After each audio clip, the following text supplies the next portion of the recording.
Hey there, my name is Matt DeWald. I'm the community manager at Red 5 Studios. I'm joined here today by... I'm James McCauley, the executive producer on the project. I'm Mark Kern, I'm the CEO.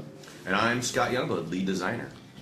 So we're going to show you a little bit of Firefall today, and people that are playing in this demo are actually Scott and James. James is the assault battle frame that's here in the back. What's up, what's happening? And Scott was the medic that just gave him a wave. He's going to try to keep James healed. Hi. So, Firefall is a game that we really felt the world was ready for. This is a game I've wanted to make for a very, very long time.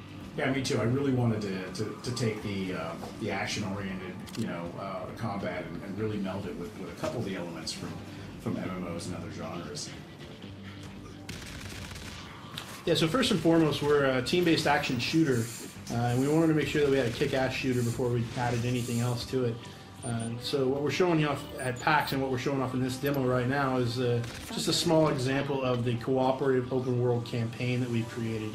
Yeah, some people have asked, is there any dice rolling, or is this other MMOs that try to incorporate action? It's no, we're starting with pure shooter mechanics here. What James and Scott are actually doing right now is a thumper mission to mine some crystite, which is a resource. It's pretty important in the world. It allows them to upgrade their equipment, their battle frames, their backpacks, their army tech tree, and is a base form of currency. It's important to point out that you can drop this anywhere in the world where, this is all part of our dynamic encounter system. Now what we're actually putting down here, calling down, is a thumper, which is unlocked through your army tech tree. We're pretty excited about giving you shared common goals with your friends to unlock certain tech. And so in this case we have a thumper which is mining the crystite, but it also happens to make a lot of noise, which is attracting the attention of all these spiderites. Which is a pretty heavy nod to movies like Starship Troopers and Dune, to give you that sense of, oh my god, we're being attacked, we need to take care of this as quickly as possible. Your last stand. Yeah, I definitely want to add that pacing, add that kind of mini-game element where you're kind of balancing how many resources you can acquire versus, being overwhelmed by the bugs. Yeah, it definitely scales over time. I mean, good players may be able to get the whole thing full. Others might have to try a few times to get it there. So you'll notice we're switching between weapons here. Virtually everything in Firefall is customizable. We really wanted to allow you to customize your equipment to your playstyle. So here I'm using the standard issue assault rifle. We were just on the plasma cannon, which is all about dishing out splash damage, which is great for these spiderites. But you can actually install modules to these weapons to change how they fire. So you can customize fire rate, accuracy, reload time, and even give alt fires to your custom signature weapon. And not just weapons, but also your abilities. So you might have seen James earlier perform an ability called Crater, which throws him up in the air and slams him down on the ground. It's just a small example of our abilities. Players can combine different abilities to create some emergent gameplay. Yeah, I'm really wondering what players come up with between, the different abilities and how they combo with each other and how they combine with the gunplay. All of our abilities are physics-based and skill-based, so you have to know when to trigger goes again. Oh, nice shot there, and James man. leveled nice up shot. there, which is pretty awesome. Yeah, we have leveling. In case So all of those abilities require a lot of skill to use, so James missed that quite often during our demos. Hey. And even at PAX during the live demos, we both missed when we were trying to do them. So it actually does require a little bit of skill there. Well, and one thing that we really want to point out is that, even though we are a skill physics-based game, we're really shooting to make this very accessible to players who may not have the Twitch skills like James. Thank you, Scott. I'm pretty sure Mark's the one that died 6 times in a row. I'm the whole reason the heal key. Yes, we had to add dev sheets for the demo.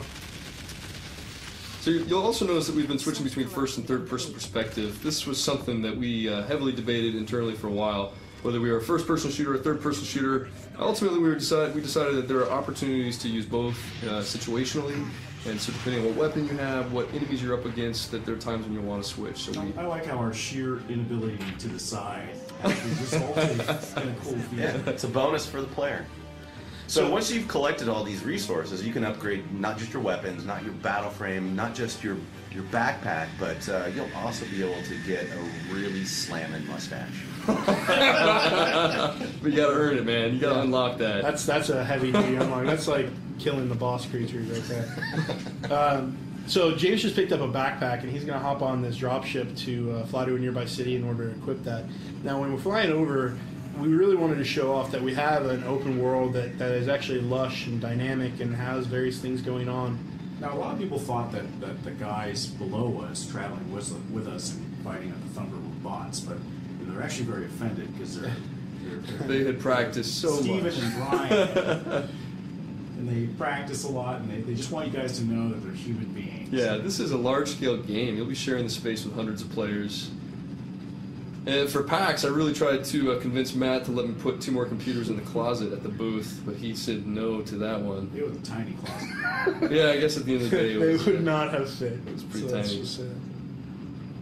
So we did think it'd be pretty cool to have certain events happen based on time of day. And so whether it's you're signing in at night, or maybe it's time of week, or maybe even time of year, we'll be offering different content. Maybe you'll see different creatures, you'll have different dynamic missions, you'll see certain things happening that aren't always there. You can see down below lots of activity, lots of action, people on missions, NPCs going about their business, creatures going up to that town. The whole world is a persistent world. Things are continuing to happen even when you're not online. I'm surprised no one ever mentions the statue. Yeah, no. So down below you'll see some foreshadowing of what's about to happen in the video. Looks like we have some Chosen. That's a big word, foreshadowing. The Chosen are actually a very evil race. There's some bad guys, and they've emerged from the melding, and we don't really fully know what they're after, other than they're trying to kill us off. For those of you that don't know, the melding is an energy storm that's engulfed the majority of the planet at this point, and everything you've seen here is in the eye of the melding storm, a place called New Eden, and so the Chosen definitely have emerged from there. We don't know where they come from, but they are definitely the evil race. Here we are in Dredge. This city was founded on top of the last known crystite deposit outside of the melding. It's a very important place for the core to protect, so it's also going to allow us to upgrade our equipment.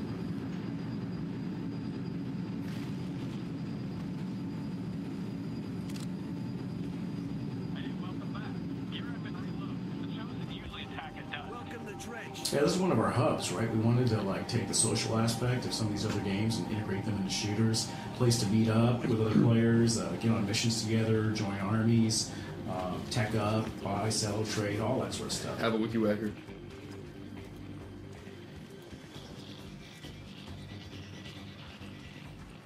We wanted to have kind of a sense of the wild, wild west here, the kind of the gold rush, as people are rushing to Dredge to find crystite. And so we've tried to make it feel like a bit of a shady community. Some of the characters here are... Seamy, I think was the word. Yes, seamy mining facilities. We looked it up. So we're heading down now to a forge. This piece of equipment will allow us to use that new epic pack that we just got out in the field. Here we are at the forge. This is where you actually upgrade all of your equipment.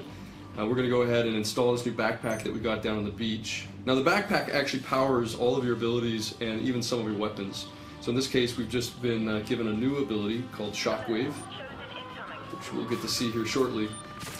Yeah, I think people don't realize that every thing like the battle frame, the backpack has slots in it, and these slots you can put different tech modules in, and that's what gives you different abilities and different capabilities in the battle. Really about just looking. It should be noted real quick that this attack that's happening, the Chosen are attacking Dredge. This is all a dynamic event. It's one of our world events. So when you go to Dredge, it's not always under attack. This may or may not happen depending on when you're here or what else is happening in the world. So we really wanted to make sure that the world felt like it was alive and that things were changing, and whenever you logged in, you had a different experience. And so this is just a small example of that.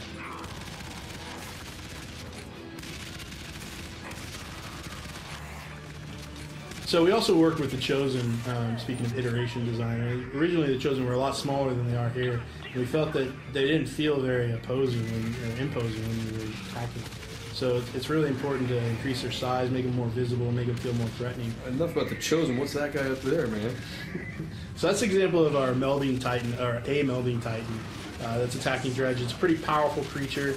It's going to take a lot more than just handguns to defeat it. So James is headed over to a nearby turret in order to try to attack the creature and get rid of it before it destroys Dredge. So it's important to note that if you don't defend the town, it's going to be completely taken over by the Chosen. But that in turn is going to create new dynamic missions to retake the town. Yeah, it doesn't just respawn after a while. You'll actually have to fight as a team, join up with other players, and actually take it back. And you really do care about these towns. All of them have things that are unique to them, so your access to them is something that you should care about.